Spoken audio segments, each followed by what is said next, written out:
যেহেতু পৰীক্ষা চলি আছে সেইকাৰণে এখন মানুহৰ চোতালত মিটিং দিছিলোঁ সেই মিটিংখনৰো আমি পাৰ্মিশ্যন লৈছোঁ আজি মিটিঙলৈ আহি থকা আগমুহূৰ্তত আমি গম পাইছিলোঁ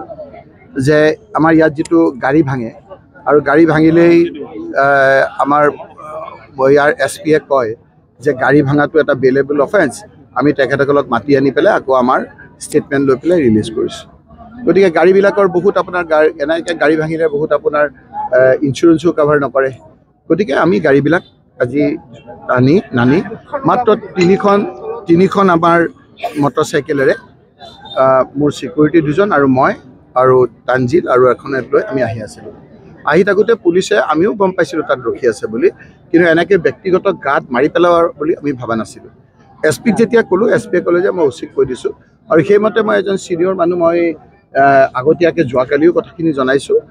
লিখিতভাৱে জনাইছোঁ আৰু এইখিনি আপোনাৰ অচিক মই কথা পাতিলোঁ অচিয়ে ক'লে যে আপুনি আহক আহিলে আমি আপোনাক ৰূপহী তিনিআলিৰ পৰা আমি লৈ যাম মিটিঙলৈকে থৈ দিম অলপ দূৰ লাগে তাৰপিছত মই অহা ৰাস্তাত আকৌ অচিক ফোন কৰিলোঁ অচিয়ে কৈছে যে মই তিনিআলিত ৰখি আছোঁ আপুনি আহক মই তিনিআলিত আহি যেতিয়া মই মটৰচাইকেল দুখনত উঠি এখনত উঠি আৰু দুজনত মোৰ চিকিউৰিটি উঠি মই যেতিয়া আহি আছিলোঁ তেতিয়া দেখিলোঁ যে অচি তাত নাই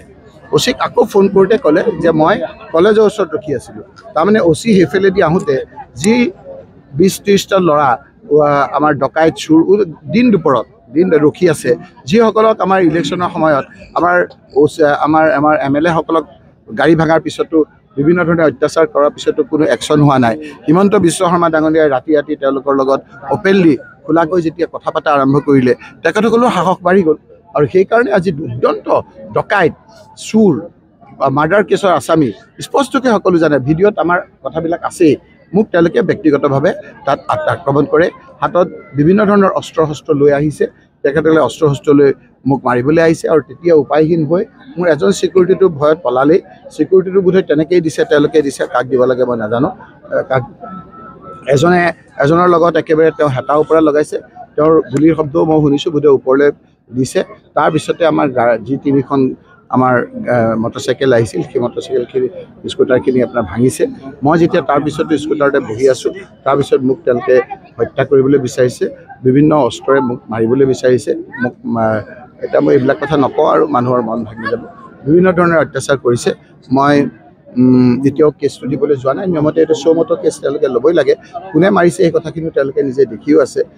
এইটো কথা এইটোৱেই যে মই মোৰ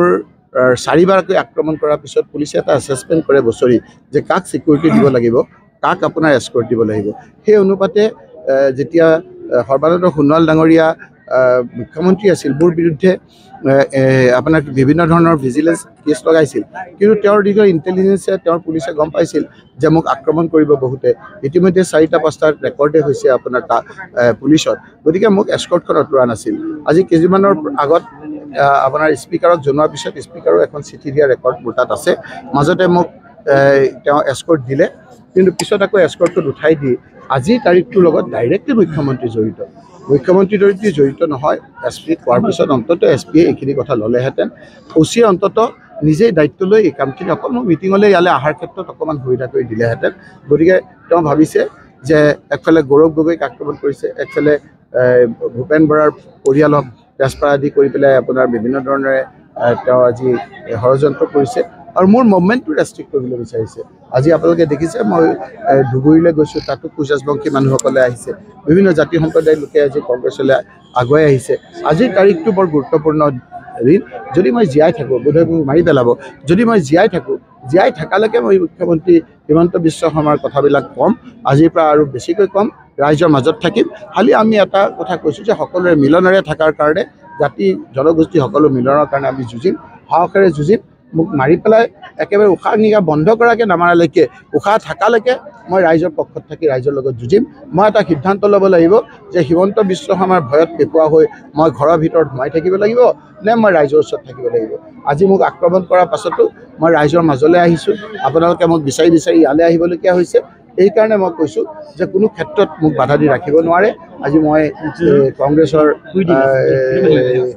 পতাকাৰ তলত থাকি মোক ৰাইজক সেৱা কৰাৰ কাৰণে মই প্ৰস্তুত সেইকাৰণে মই আজি এই কথাখিনি আপোনালোকৰ যোগেদি ৰাইজক জনালোঁ পুলিচৰ একশ্যন হয়নে নহয় আমি চাই লওঁ চাই লওঁ ডাইৰেক্টলি SP আৰু OC জড়িত আৰু এই ক্ষেত্ৰত তেওঁলোকে যিকেইটা দুষ্কৃতিকাৰী আছে সেই দুষ্কৃতিকাৰী কোনো ধৰণৰ একশ্যন নলয় ভেৰিয়েবল অফেন্স বুলি কৈ পেলাই তেওঁলোকে এৰি দিব গতিকে পুলিচকো কিবা আপোনাক কৈ পেলাই লাভ আছে বুলি মই নাভাবোঁ এনেকৈ বহুতো কৈছোঁ আপোনালোকৰো বোধহয় সাংবাদিকসকলেও আজি আপোনাৰ যিটো যদি লাইভ টেলিকাষ্ট হৈ আছে লাইভ টেলিকাষ্ট নহ'লেও